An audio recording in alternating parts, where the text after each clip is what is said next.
पोराओ, आता काही दिवसात तुमचे पेपर संपन, मग तुमची शाळा पूर्ण होईल. मग तुम्ही सगळे आपापल्या ठिकाणी निघून जासाल. पण जे मित्र तुमच्या वर्गात बनले ते मित्र तुमच्या जिंदगीत कधीच बनणार नाही. आयुष्यात तुम्ही लय पैसा कमवसाल, पण हे दिवस तुम्हाला कोटी रुपये देऊन बी वापस भेटणार नाही. सर, मी किती बी मोठा झालो ना तरी तुम्हाला विसरणार नाही. बाळा हो, तुमची शाळा पूर्ण झाल्यावर आयुष्य तुमची परीक्षा घ्यायला सुरुवात करन. कधी तुम्हाला पाडन, कधी तुम्हाला रडवण, कधी तुम्हाला हसवण, कधी तुमच्या वयापेक्षा जास्त दुःख देईन. आणि या सुखदुःखाच्या खेळात तुम्ही मला विसरून जासाल.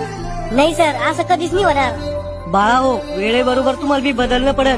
पण आयुष्यात कधी शाळेतला मित्र दिसला ना, त्याला भेटा, त्याला बोला. कारण हे आयुष्य कधी संपन कोणाला माहित नाही. माझ्याकडून काही चुकला असेल, मग एखादी गोष्ट कोणाला वाईट वाटली असेल तर मला गुरु समजून माफ करा. गुरुचं कर्तव्य राहतं आपल्या विद्यार्थ्याला शिकवायचं.